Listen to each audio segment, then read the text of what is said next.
Hello and welcome to AustCham Thailand's Business Connections community, an online program where we bring you regular updates of what's happening in the Australian Thai business community. Today we're looking at the building and construction industry, and we have with us two of our gold sponsors. The reality is that the pre-COVID environment is the environment that we're going to be going back into post-COVID. So certainly there was a slowing down of building construction activity within Thailand. The government spend on infrastructure was very strong and has remained so through COVID. But foreign investment was starting to slow down. We had an oversupply of residential units within the market. That was starting to slow down also. It's a bit of a tanker sometimes because it's a big ship. It takes a while to slow it down. Right. So, certainly not everything gets put on hold, or some things are ongoing. There's construction contracts. There's big legal agreement, whatever. But we didn't see a lot of, for example, construction sites stop. So things that were already awarded to contractors generally they continued. But things that were in the planning stage. From an economic standpoint, depending on where you look, most economic forecasts for Thailand in terms of growth over the next few years are around 3 or 4%. Building construction looks to be quite similar. The government's still spending a lot on infrastructure, rail networks, high-speed rail, eastern seaboard. People talking about vaccinations and rollout of vaccination. We've seen that's been a positive signal, which has been reflected in sort of the inquiries we get. Like people were, and it's just a matter of time because they will come back. If you're a developer, you've got to be developing something, right? You can't just be sitting on money, right? So eventually you've got to do something with your money. Research by the World Economic Forum that identified for Thailand to be more competitive, the regulatory framework and finding a way to sharpen that up. So the 10 for 10 is a great initiative around that, and AustCham's well and truly onto that. I think there'll be a very positive upside to when we come out of COVID. Things will improve, and there'll be a lot of pent up frustration, and people want to go out and spend money, invest money again in our sector. So we'll see it, but it will be a sort of slow build up to that. There is a light at the tunnel. It's just a long way away. Little glimpse of that. Yeah, well, there. hopefully we see that light soon, Brendan. Yeah. She's very active across more than one chamber in Thailand. I'm talking about Heather Suksem, from Deputy Chairman of OCS ROH, better known as PCS in Thailand.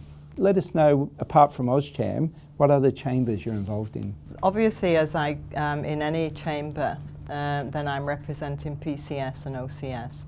And so quite a wide range of chambers, whether it's AustCham, of course, British Chamber, American Chamber, also Malaysian Chamber and Singapore Chamber. And so I join the FCA groups and also the JFCCT group. Really like to know your insights into how you saw not only AustCham but the chambers perform in general. The critical thing was that everything changed to be online, and but it changed very quickly, and I felt it went really well. And for me, actually, all the webinars were a lifesaver for me because I would sit and watch these webinars and partake, and it was really very positive.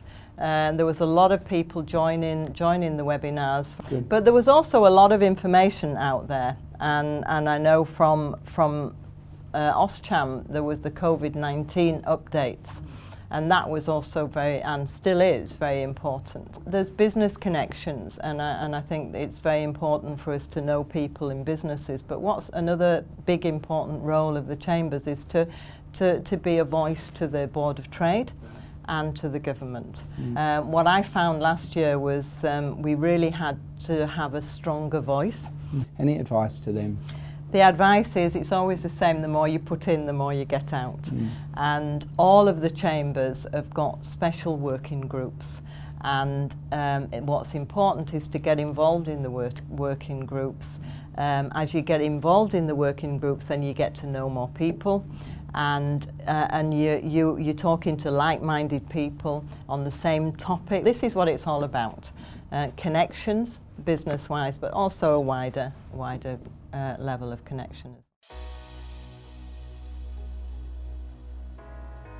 AustCham's community section this episode, we're going to look at our CSR initiatives, and I'm joined by AustCham Director and CEO of Restaurant Developments. The AustCham CSR Committee consists of and run by members of AustCham.